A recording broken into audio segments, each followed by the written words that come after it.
Greetings, everyone, and welcome. It is March the 8th, and as you can see by the thumbnail title, Ukraine is blinded.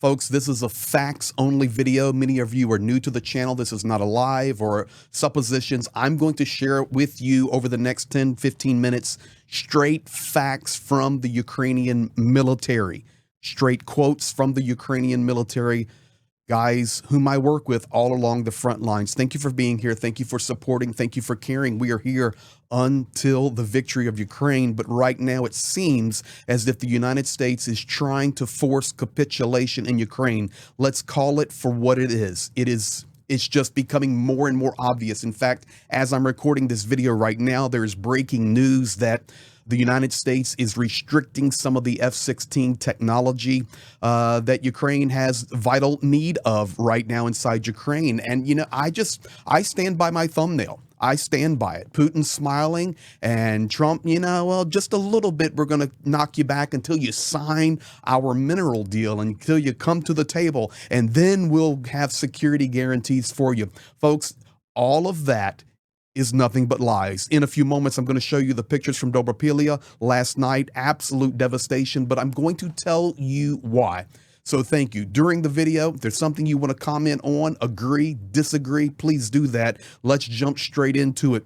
This is a data chart coming out from the Institute from the Study of War, and you can see 3 points here: Russian drone and missile strikes from January 1st through March the 7th. You can see on the left the day President Trump is inaugurated, and then you can see Trump and Putin's phone call, and then U.S.-Russian talks in Saudi Arabia. That was on the 25th.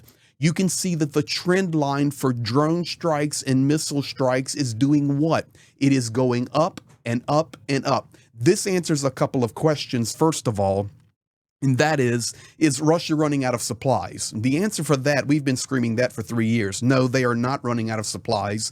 Their economy is on a full war machine, plus they are importing nonstop from North Korea and from Iran. So that's off the table. So why is this going up? Because there is a lot going on behind the scenes right now. It is absolutely obvious that the Trump administration will place no blame on Vladimir Putin. And I will tell you, when you hear a threat like, oh, we'll just sanction them, ladies and gentlemen, that means nothing to Russia. That means absolutely nothing to Russia. They are on a game plan right here. And unfortunately, the United States, through its complicity and what is appearing to be an assistance at the minimum, if not a forced capitulation for Ukraine, is happening nonstop. So you can see this is facts only. Look at the amount of strikes that are trending up. Now, we know the big story that's going on is the loss of satellite technology from the United States.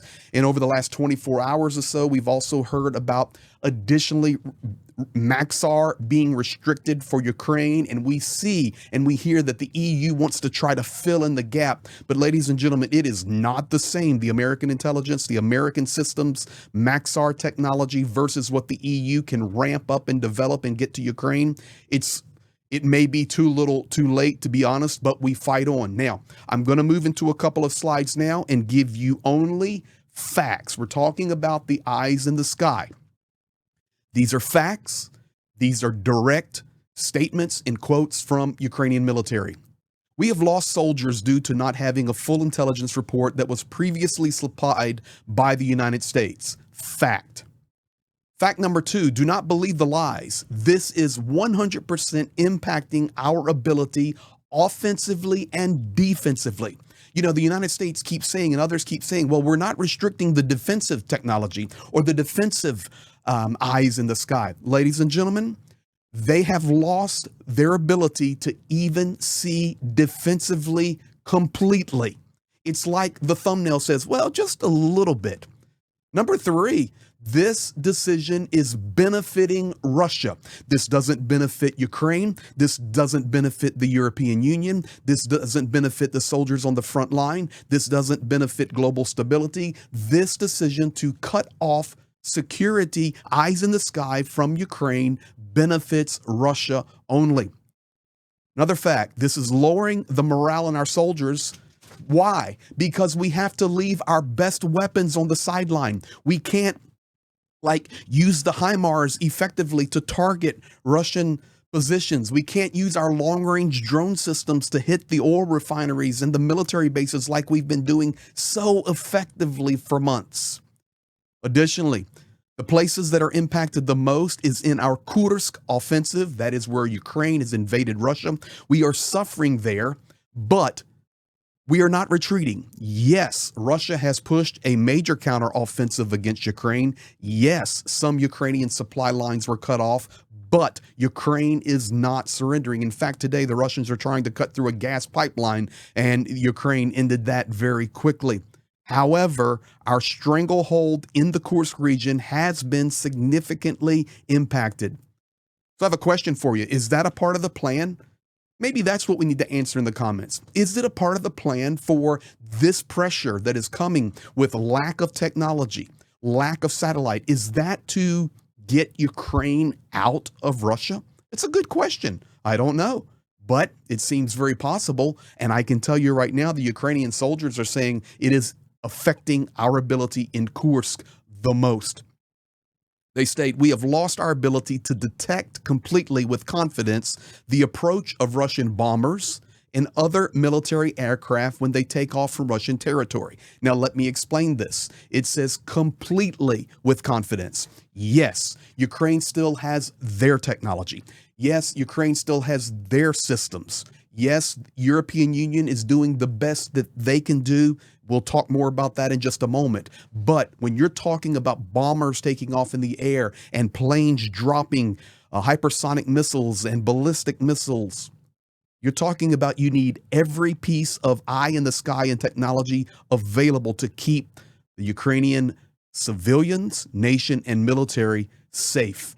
Unfortunately, now we have much less time to warn the civilian population and military about the danger of an approaching airstrike or missile attack. Now, with that said, I want to skip ahead to last night.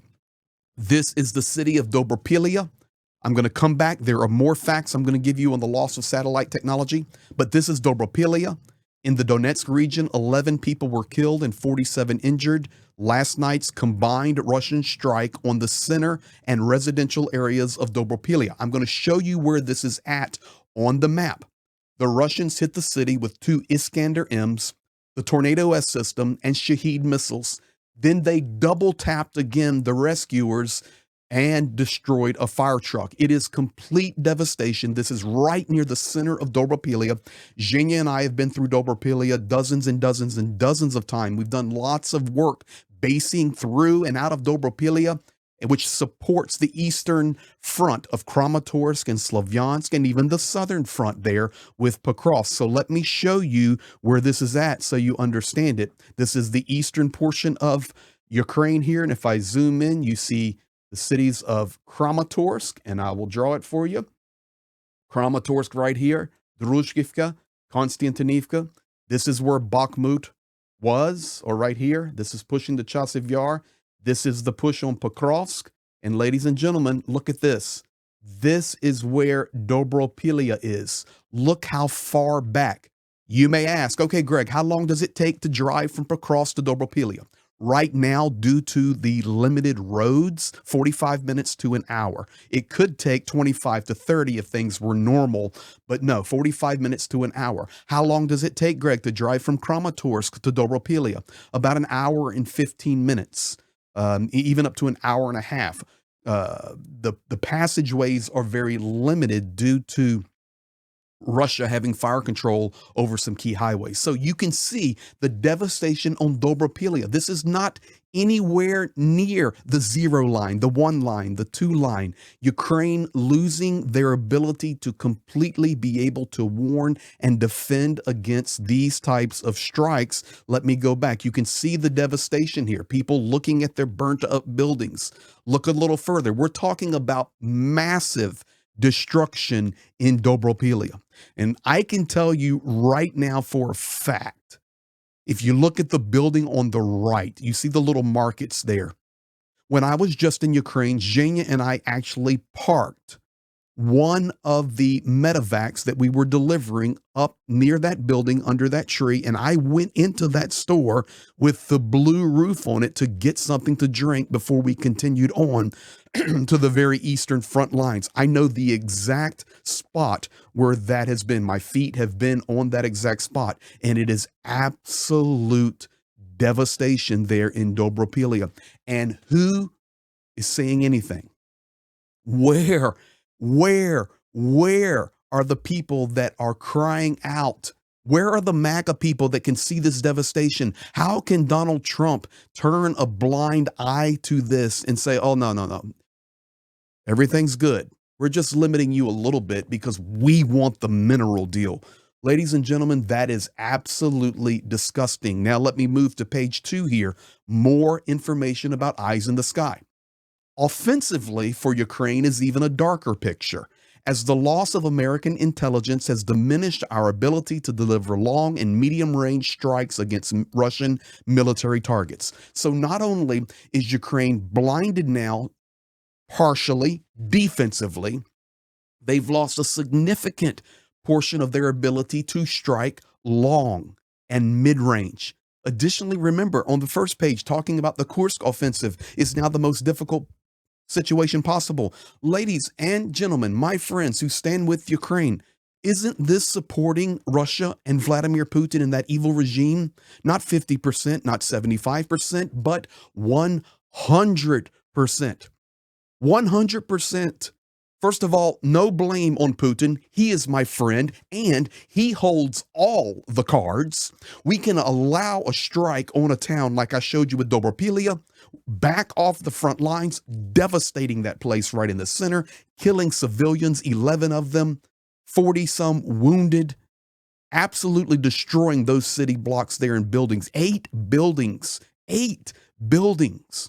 People's homes. This is what Zelensky keeps saying. And is Russia at fault? No. In fact, what we're doing is we are helping them. We're blinding the Ukrainians defensively. We are blinding them offensively. And we are even limiting their ability to continue the invasion in Kursk. Ladies and gentlemen, it's looking like it could be America trying to force some type of capitulation on the Ukrainian side. Let's continue.